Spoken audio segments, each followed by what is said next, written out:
আসসালামু আলাইকুম। আমার পরিচয়, আমি বাংলাদেশ আর্মির রিটায়ার্ড নন কমিশনড অফিসার। নাম শেখ আশফাক। আমি আমার ভিডিওর শিরোনাম যেটা দিয়েছি, আসিফ, নাহিদ, হাসনাত, সার্জিস এদের রক্ষা নাই, এই ব্যাপারে আলোচনায় আমি পরে আসছি। তার আগে একটু বলতে চাই যে আমাদের ধারণা ছিল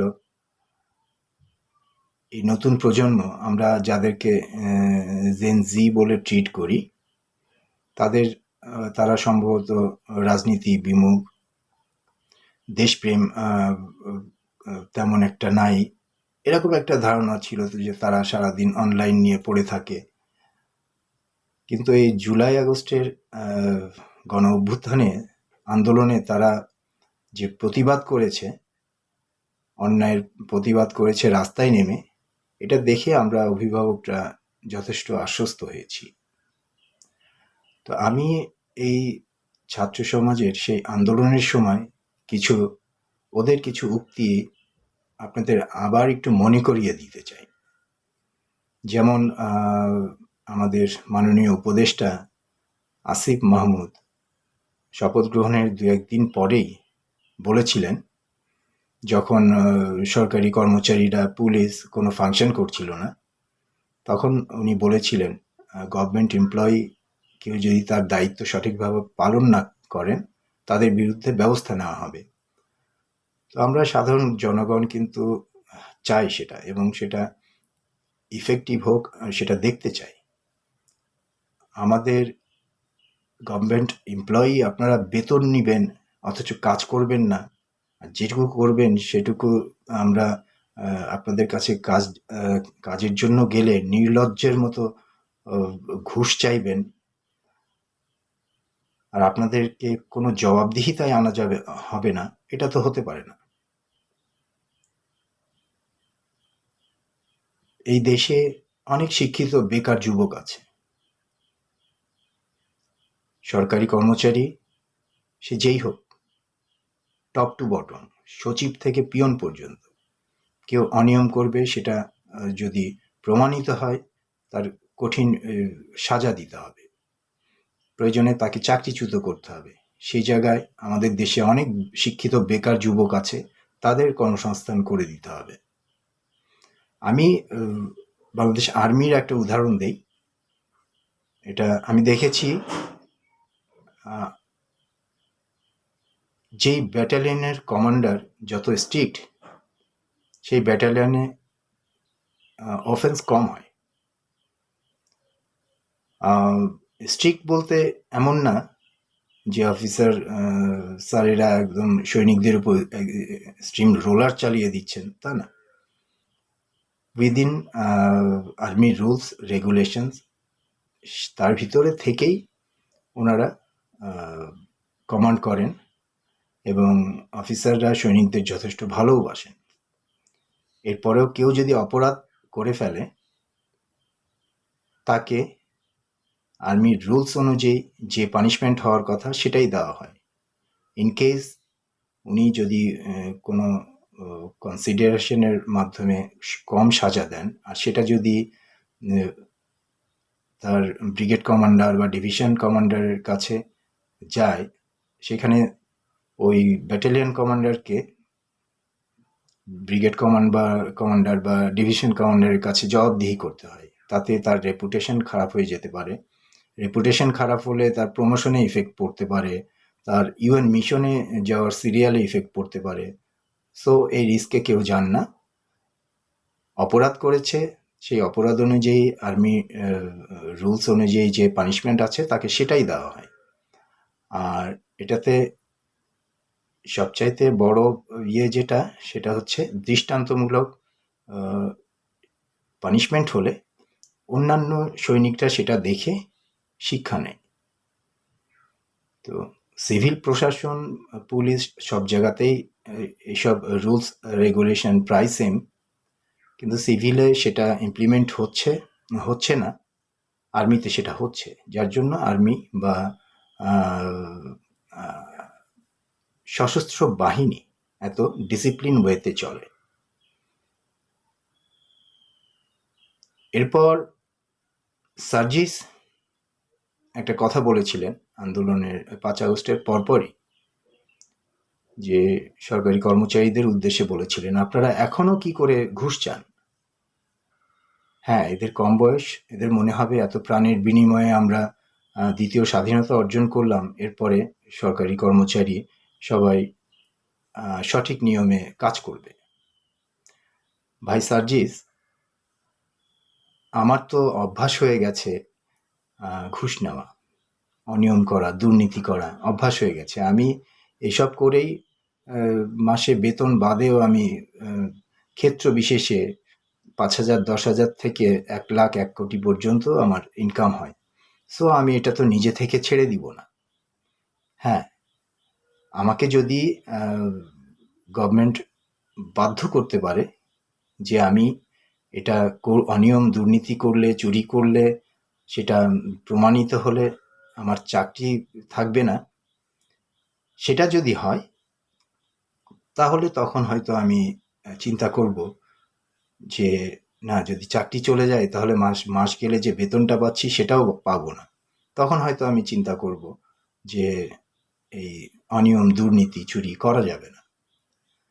তো আমরা জানি একটা ভুল তখনই বারবার হয় যখন ওই ভুলের মাসুল না দেওয়া হয়।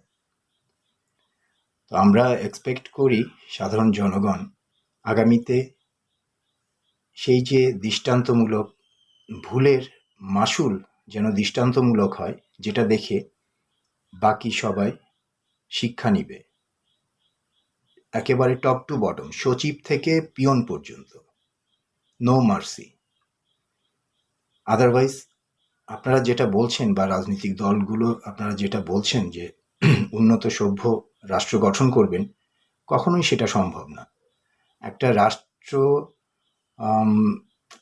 দুর্নীতি যুক্ত একটা রাষ্ট্র কখনো উন্নত হতে পারে? যে আর একটা রাষ্ট্রে যদি ন্যায় বিচার প্রতিষ্ঠা না করা যায়, সেই রাষ্ট্র কখনোই উন্নত হতে পারবে না। তো আগামী নির্বাচিত সরকার এসে সেগুলো অ্যাকাউন্টেবিলিটি এনশিওর করবে, আমরা সেটা আশা করছি। হাসনাত আবদুল্লাহ একটা কথা বলেছিলেন, বিএনপি নেতা মির্জা আব্বাস স্যারের কোনো একটা মন্তব্যের এগেনস্টে বলেছিলেন যে প্রবীণদের এক সময় নবীনদের কাঁধে হাত রেখেই চলতে হয়।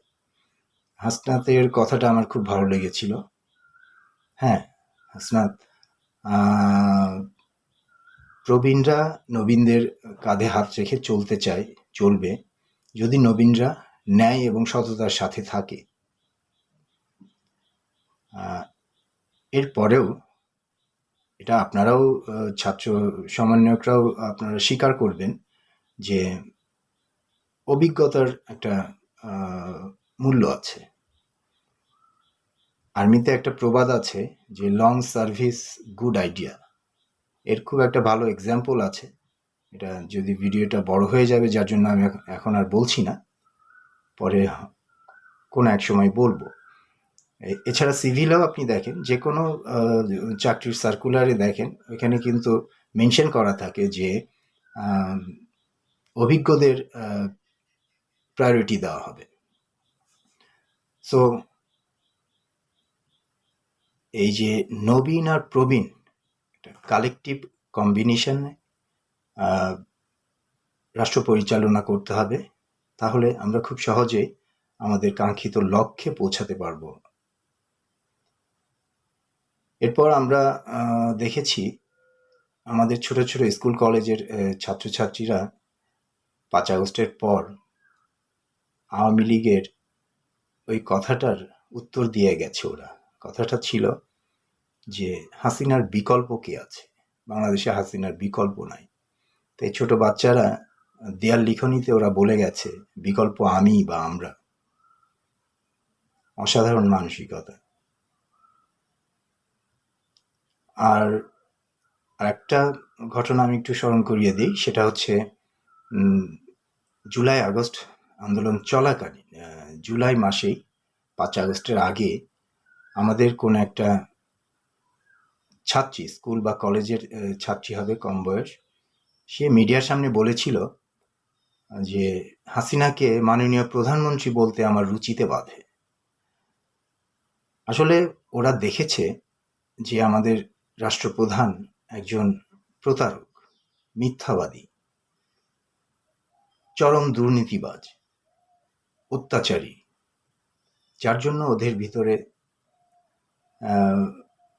এই ধরনের একটা মনোভাব জন্ম নিয়েছে তার নিজের দেশের প্রধানমন্ত্রীর উপরে, যেটা আমরা সবাই জানি ওর এই ধারণাটা সত্যি। আমরা এই জুলাই আন্দোলনে ছেলেদের পাশাপাশি আমাদের এই যে আমাদের মেয়েরা যেভাবে রাস্তায় নেমে প্রতিবাদ করেছে, এটা দেখেও আমরা যথেষ্ট আশ্বস্ত হয়েছি। আমাদের মেয়েরা কিন্তু কোনো জায়গাতে এখন পিছিয়ে নাই। আমরা যেখানেই দেখবেন বাংলাদেশের সব সেক্টরেই দেখেন ওরা মেধা তালিকায় ওরা ভালো। আর্মি, নেভি, এয়ারফোর্স, পুলিশ, এগুলোতে ওরা ভালো পারফরমেন্স করছে। ওরা খেলাধুলায় ভালো করছে।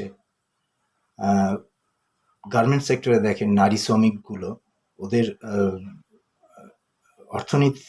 অর্থনীতি চাঙ্গা করার ক্ষেত্রে ওদের যথেষ্ট অবদান আছে, শ্রম আছে।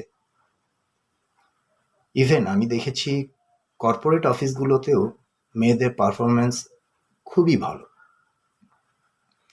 এখন এই আমাদের শিক্ষার্থী, এই তরুণ জেনজি, এই সমাজকে প্রয়োজন তাদের একটা ভালো গাইডেন্স।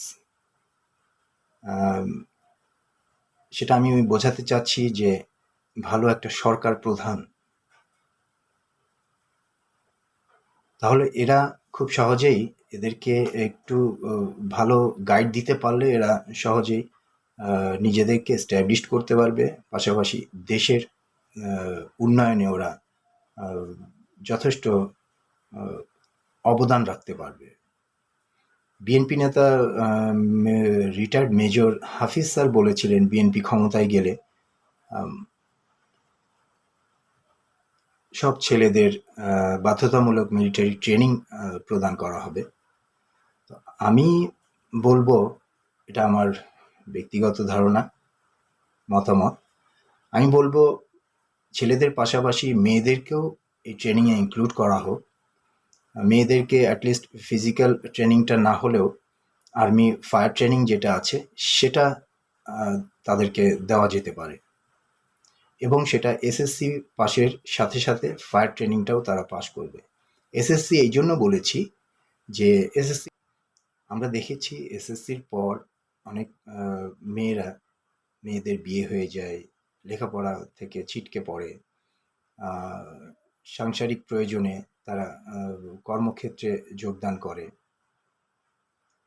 যার জন্য আমি বলেছি এসএসসি ম্যাট্রিক পাশের সাথে সাথে যেন তাদেরকে ফায়ার ট্রেনিংটা দিয়ে দেওয়া হয়। তাহলে এই মেয়েরাও, ছেলেদের পাশাপাশি এই মেয়েরাও আমাদের দেশের জন্য অ্যাসেট হয়ে থাকবে।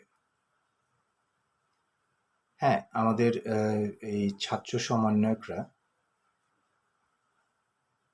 তাদের মানসিকতা আমরা বুঝতে পারছি, তারা এই দেশকে ওই পাকিস্তান, আফগানিস্তানের মতো ব্যাকডেটে নিয়ে যেতে চায় না। ওরা এই দেশকে ইউরোপ, আমেরিকা, সিঙ্গাপুরের মতো দেখতে চায়। আর সেটা সম্ভব। আমাদের দেশটা অনেক সম্ভাবনাময় দেশ, যদি ভালো শাসক আমরা পাই। তো এরপরে এই ছেলেরা সমন্বয়করা বেশ কিছু ভুলও করেছে, ইভেন এখনো করছে। এটা আমরা ওদেরকে এই ভুলগুলো ধরিয়ে দিব। প্রয়োজনে আমরা তাদেরকে অভিভাবক হিসাবে ভালো ভাবে গাইড করব তাদেরকে, প্রয়োজন হলে বকাও দিব। যার জন্য আমি নেক্সট একটা ভিডিওতে আমার এই ছাত্র সমন্বয়কদেরকে আমি স্বার্থপর বলেছি। এখন আসি আমার শিরোনামে যেটা ছিল যে হাসনাত, সার্জিস, নাহিদ, আসিফ, এদের রক্ষা নাই। কিছুদিন আগে চ্যানেল আইয়ের তৃতীয় মাত্রার উপস্থাপক, বাংলাদেশ প্রখ্যাত সাংবাদিক, আমার খুব প্রিয় জিল্লুর স্যার একটা ভিডিওতে বলছিলেন যে এই যে সারা দেশের প্রত্যেক জেলায় যেসব সমন্বয়করা আছে তাদের বাসার গেটে লিখে রাখা হচ্ছে মৃত্যুর জন্য প্রস্তুত হও। তো আমরা কি এই বাচ্চারা ছোটখাটো ভুল করলেও এদের যে অবদান বা এদের যে মানসিকতা আমরা যেটা দেখছি বা যেটা প্রমাণ পেলাম, আমরা কি এই আমাদের শিক্ষার্থী বা জেনজিকে বা এই সমন্বয়কদেরকে কেউ আওয়ামী লীগ আবার এসে তাদেরকে তাদের জীবনের জন্য হুমকি হয়ে যাক, এরকম কেউ চায়? আমি তো ব্যক্তিগতভাবে চাই না। ইভেন আমার মতো বাংলাদেশের সাধারণ জনগণও সেটা চায় না। এরা যতদিন ন্যায় এবং সততার পথে থাকবে, আমরা এদের পাশে থাকব। শুধু আমরাই না, আমি বলতে চাই আগামী নির্বাচিত সরকার যেই আসুক, তারাও এই ছাত্র সমন্বয়কদেরকে প্রোটেক্ট করবে।